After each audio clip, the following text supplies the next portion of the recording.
You're listening to Elite Spotlight, presented by Elite Artists Network. And now, here's your host, Michael Masci. Hello, everybody. Welcome to another episode of Elite Spotlight. I'm your host, Michael Masci, and thank you so much for joining us. Boy, we have a great guest today. I've been really looking forward to talking with this guy. Ladies and gentlemen, we have Matt Evans here. He's an author, a writer, a stand-up comic, and a horse doctor. What a resume. Welcome to the show. Hey, Michael, thanks for having me. Glad to be Oh, here. I'm really excited to talk with you because my very first question is, I'm assuming veterinary medicine was the first thing before stand-up comedy, correct? Yeah, for sure. I graduated vet school in 2003, so it came a long time before stand-up comedy, which really didn't hit until like 2017. So, yeah, I've been a horse doctor longer than I've been anything by a long shot. And your book's coming now. You've written a book called Chomping at the Bit, and it's coming out in September. Am I right? That's correct. Yeah, going to be released in September, but people can pre-order it now. You know, order one every day of the week. That's what Amazon likes, I think. Hey, listen, that sounds great to me. We'll make sure to put that link in the description of this podcast so you can check out this book. But now I just want to ask you a few questions. First of all, tell me how long you've been doing comedy too. Yeah, so I did it probably the first time like in 2015, but then I started it and was like, this isn't for me, and then it really hit in 2017. I got a chance to do it at a horse vet convention, but it was my first time in front of a real audience. So it was actually because if you go to an open mic, nobody's paying attention, It's Right. like, so I did that a few times and was like, I don't see how you get from open mics to getting any good at this. So I just kind of dropped it. But then I got a chance to I wrote like 10 minutes of all horse vet humor, jokes that wouldn't even make sense to the average populace. But I got up in front of 300 colleagues and it went really well. And I was like, okay, I want to do this, Yeah, this makes Yeah. more sense to me. Yeah. Oh, when it works, and it feels good, right? It's like Oh, that's man. great. So Absolutely. let's get to the beginning. So I was reading your bio, and when you were a Mhm. kid, you were reading books by James Harriet. Now, is he the one that wrote veterinary books? Is that the guy? Yeah, he wrote All Creatures Great and Small, and I so remember that. Okay. yeah, and so they yeah, I think there were originally like four of them, and then they made a BBC series in the 70s that was really popular, and now there's a new series on Masterpiece on PBS. It's really popular, called All Creatures Great and Small. And he was a veterinarian. He was a wonderful writer. Also, where he worked, the Yorkshire Dales of England was very picturesque, and his career straddled World War II, and so a lot of really interesting things happening. But he was my inspiration. I had a teacher give me his book in high school, and it changed my life because I Oh, read that's it and was interesting. like, yeah, it's what I wanted to be ever since, which, we all need a little bit of that, Dunning-Kruger effect where we think things are more simple than they are. Because, as a high school student, I shouldn't have read James Harriet and been like, oh, I can do that. I should Right. have read it and been like, oh, that's an amazing story, back to my regularly scheduled life. But it Yeah. inspired me. I think Yeah. that's great because, think about it, a lot of high schoolers, they don't know what they want to do. They even go to college not knowing what they want to do. I think it's great that you found it in high school, and I think that's really cool. Um, Yeah. but so when you were inspired by the book, and now hmm you become a veterinarian, right? Or is it veterinarian? Is it more syllables than veterinarian? Yeah, it's more syllables. Yeah, I guess just veterinarian. That I've been a veterinarian for 23 years and still I'm like, spell check, help me out. I know there's going to It's a be long title, right? right.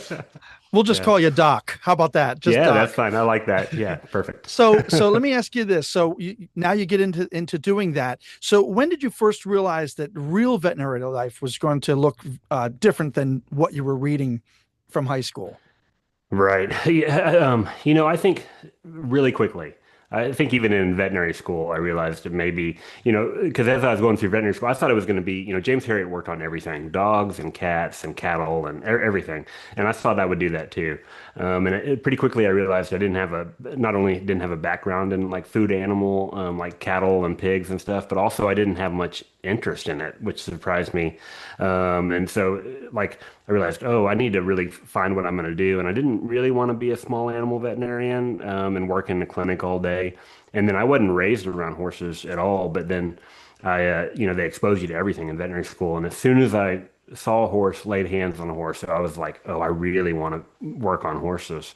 And so Yeah. that was very different, and like if you're not raised around horses, you don't grow up riding them. They really don't, people don't promote you working on them because there's so much just horse culture and jargon to overcome and handling. Sure. They're like, oh, you can't do that. And of course, I'm hard headed. So the moment they were like, you can't do that, I was like, well, now I have to do that. Don't put out that challenge, right? I know. If they had just No. been supportive, I could have gone on my way and done something Oh my else. But no. gosh. It's interesting. Not to talk about my past, but I grew up on like a little 3 acre farm. We had one Uh-huh. horse.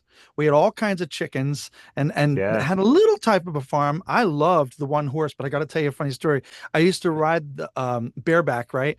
And that horse, Uh-huh. Right. I don't know what spooked her, but she threw me off so bad. And we had an old English Oh. sheepdog that rounded her up as she was running down the street, brought her back. So yeah, Um, horses are amazing. They really are. So they I'm really, I'm I mean, I'm assuming you have a yeah. love for them, right? I mean, you must. Absolutely. I think there's a really deep connection between humans and horses that is in our DNA. Just, you know, eons of us being together and working together and, struggling, fighting together, like it's really built in. And so I think there's something that when people connect with horses, they connect on a really deep level. And that sounds a little bit mystical, and I guess it probably is. You can Yeah. forgive me that. But, there's a great quote by Winston Churchill, or sometimes people say Ronald Reagan, but that says, or Will Rogers is my favorite person it's attributed to. It says there's something about the outside of a horse that's good for the inside of a man. And I think Uh, immediately when you get around one, you're like, oh yeah. And some people have it more than others, that there's people that are just drawn to them magnetically. And some people are just like, yeah, they're beautiful, but no, thank you. yeah, right. Well, they Yeah. can be a little intimidating, big animal. Yeah. I gotta tell you, my wife Blanca, um, she knew that you were coming on the show and she wanted to make sure that Yeah. I mentioned to you because this is true. Well, we have chickens and she loves those birds. She's like a bird whisperer. I mean, Oh, I can't wow. tell you how many birds she saved. She has saved woodpeckers, mourning doves. They've fallen out of the nest or Yeah. whatever. She's got this she just loves birds. So I can see that Yeah. animal love that you're talking Uh-huh. about. Yeah. She And has she that really gift. she does. And I mean, Yeah. she's fed them with the eyedroppers and the whole bit. So Uh-huh. she's like a bird nurse, I gotta say. Yeah. Well, tell her thank you I from I me. will. So I'm maybe I'm ignorant to this. What is imposter syndrome, first of all? Yeah, so it actually is a named syndrome that they talked about it first described in 1978. And the researchers, I think, were researching women entering the workforce in large amounts, and what they found was this feeling of self-doubt, like they didn't belong in their position, and then that doubt would increase to like fear of failure, fear of being exposed, really, fear of people finding out that you're a fraud. But it's not just females. Like they did the numbers on, and I think, about like 85% of women and then like 82% of men at some point in their career experience imposter syndrome. So at some point, like the people that experience it the most are intelligent, in high pressure jobs, and then sensitive, which that I basically just described the veterinary field, which is also predominantly female right now. So like I think it's really prominent in veterinary medicine, but I think it is across the board that at some point when you start something new and it's hard, you really question whether or not you're the right person for that job. And so, yeah, it's really predominant. There's a lot of mental health issues in veterinary So medicine. so do you think because you weren't raised around horses that created an imposter syndrome for you? I think that every veterinarian probably has a little bit of imposter syndrome, but then I multiplied it 100-fold because I genuinely was an imposter. Like I had to pretend to be a horse person. I had to work just as hard in veterinary school to learn where to stand by a horse, how to pick up a horse Right. leg, making small talk with horse owners, talking about tack and what the sport they're competing in, all of those things. And so, yeah, I could have used some acting classes in veterinary school. That would have helped. Right. So I think it magnified it. I think it really accentuated it and made it a big part of my story was overcoming that. And then, what the book's about is like since I do stand up, I really bring a lot of comedy to I it, was of just going to course. ask you that. Yeah. Yeah. Yeah. No, I had been doing stand up for really, intensely for about 3 years before I started writing it. So I had a lot of those kind of joke writing skills, but then also the same tone that comes through in my stand-up comes through in the book. So, it's a fish out of water story, which is a classic brand of humor. Sure. That's Lucy and Ethel in the Chocolate Factory, and Ted Lasso is a classic example of it that's out Yeah. now. So yeah, you can't help but you put the wrong person in the wrong situation and just kind of let them loose and see what happens. It's going to be funny. Now, did I also see that you paint as well? Yeah, I'm a painter, and that actually What don't you do? I think we should just list what you don't do. people ask me like, how do you have time? I'll tell you what I don't do is like anything you should picture like a middle-aged man doing, like taxes. Like my gutters are not cleaned out. Yep. Like whatever you Yep. would expect. If you saw me walking, through a Home Depot, I don't do any of those things. Yeah. I In fact, if you find me in a Home Depot, get me out. I don't want to be there. I so not don't. a not a handyman. So we won't say Not handyman. handy Okay. at all. Yeah, and painting is interesting because it was my first kind of foray into the creative world. I'd always loved to draw, and then started taking these painting lessons, and I think it taught me how to learn how to do something, like the steps of it.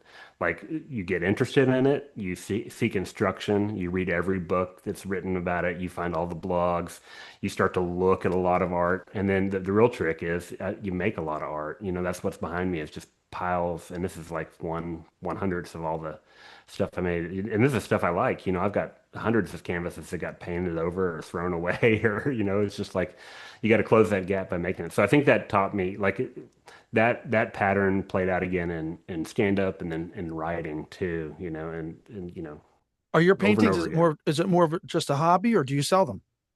I sell them. I That's don't great. market them. I don't have like I've never gone after gallery representation because Do you bring one of them the to the things that comedy gig though? oh, I have. Yeah, for I bet sure. you did. Yeah.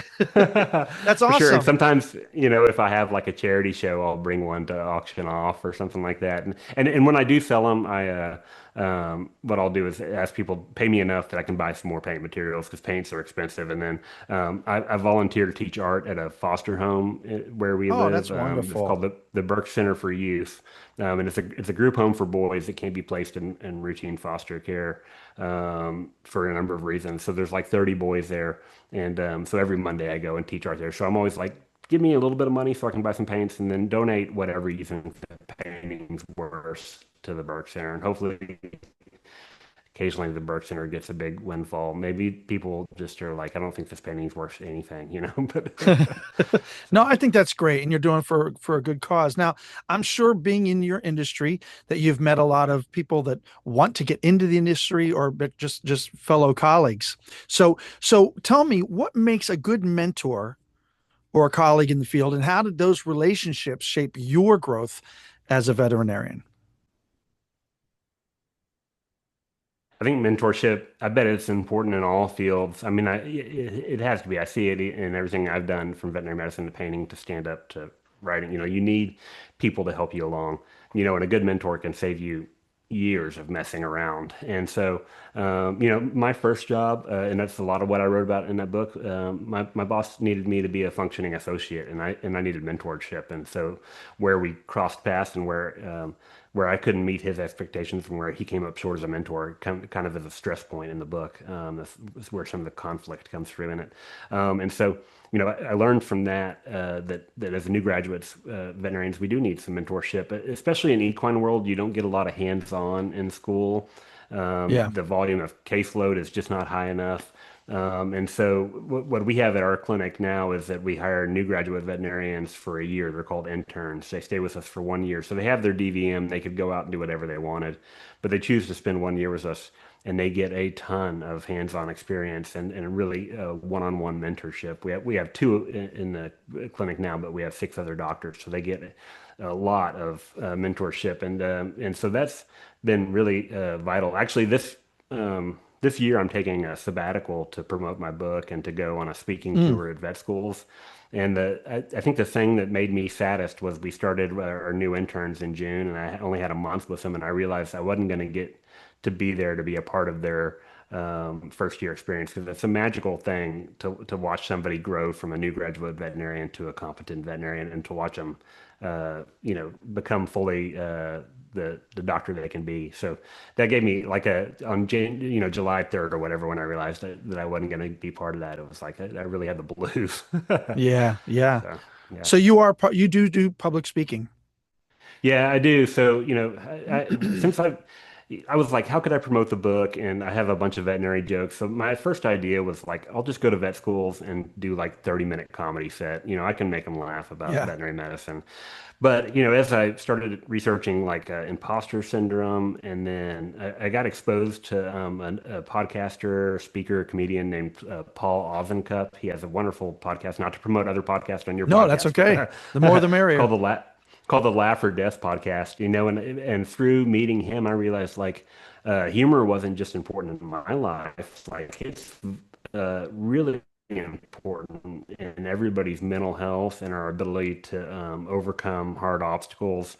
And so I put together a lecture that's called Using Humor to Overcome Imposter Syndrome. And so I'm taking that to veterinary schools and hopefully to colleges around, and as a book promotion, but also just I think that's valuable information for anybody that's new at anything to hear. Oh, absolutely. Yeah. So am I a speaker? I guess I will be. Come, November. I'll say yes. I'm a corporate speaker or a That's speaker. great. Yeah, yeah, That's yeah. great. I mean, I hope the book does fantastic for you. I mean, it sounds interesting. I mean, so yes, you're using veterinary humor in the book. Now, is your Uh-huh. comedy, is your stand up all about veterinary, or you run the gamut? You No, do I run the everything. gamut. Yeah, Okay. because I do regular showcases in Austin here, and then clean comedy shows, and I work churches, and so and stuff like that. So I have all the things that you would imagine a almost 50-year-old guy who's been married for 25 years has with two daughters. I was just going to I've say, got a tell us about your family. family. How old are your Yeah. kids? I've got one about to start college, so she's leaving, and then one about to enter her junior year, and so yeah, two daughters, and Are they following in daddy's footsteps? no. Okay. Okay. Yeah, it's funny. The oldest one never really had that horse attraction. She took riding lessons and was just like not for me. Yeah. And then the youngest one does ride and is very into horses. But is really interested in becoming a nurse. We went to tour an elderly home, and she saw the memory care unit, and she was like, I really would love to Hmm. work here. And so it's like, yeah, we're going to support that. Oh, that's Yeah, great.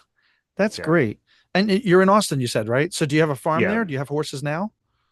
So we have one mule that my youngest daughter rides, and he's a giant. He's 17 hands. So if people know horse height, that's a big mule, Yeah.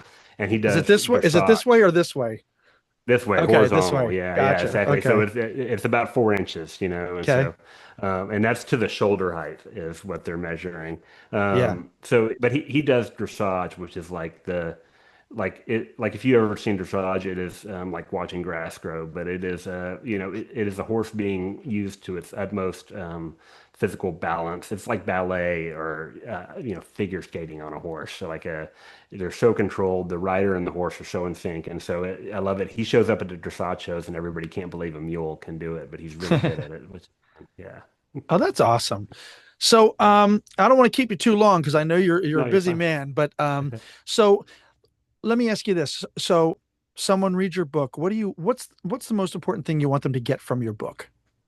Hey, I hope that people are just entertained. First of all, I think people love those James Herriot stories because they're good Yeah. stories, and so I think mine are good stories. It's an overall good story of me overcoming imposter syndrome. It's full of jokes, so I think they'll just laugh all the way through. But I would really love it if people who read my book would be inspired to try to do something that they're not supposed to do. I think the world kind of tells us kind of you should be this and you should be that. And I think wonderful things happen when we dive off into things that everybody in our life would be like, well, you shouldn't be doing that. I'm not talking about like, hard drugs or something like that, but Right. if it's maybe playing piano on a Light cruise drugs. ship No, just or kidding. Just kidding. yeah. No drugs here. Yeah. No drugs. Don't worry, folks. No, Don't worry. yeah, yeah, yeah. As a veterinarian, I've been a drug salesman for 23 years, so just not to humans, not to Yeah. humans. Yeah. Yeah. No, that's awesome. I got to tell you, I love what you said because this is what our show's all about. It's about special people with inspiring stories, and you walk away learning something, and you've checked all the boxes. Oh, Honestly, well, good. I love it. Yeah. I love hearing your story. And listen, folks, so his book is coming out. It's called Chomping at the Bit. It's going to be out in September. Is there a specific date? Yeah, September 8th is this pub date. September 8th. And like I said, we're going to put all the links in the description, but I will say That's mattevanscomic.com. right. Okay. Yeah. You want to make sure And you that'll go get you there. everywhere. Yeah. And Matt, it's been wonderful talking with you. And I wish you the Yeah. best. And I hope we get to chat again soon. I want to hear how the Yeah. book's Thanks. doing when it comes out. Yeah. And yeah. Awesome. Yeah. Well, have me And back on. We'll do this again in 6 months. We'll see how my speaking tour went. that sounds awesome. And listen, my wife and I, we have an entertainment agency. So I would love to book you as a comic too. You never know, you know? Yes, please reach out. Yeah. I'm So we'll available. definitely stay in touch. You're wonderful to talk to. And I wish you all the best to you and your family. Great. Thanks, Michael. Hey, Appreciate it. thank you. Thank you, everybody. Thank you. It's another great episode of Elite Spotlight. We'll see you again soon.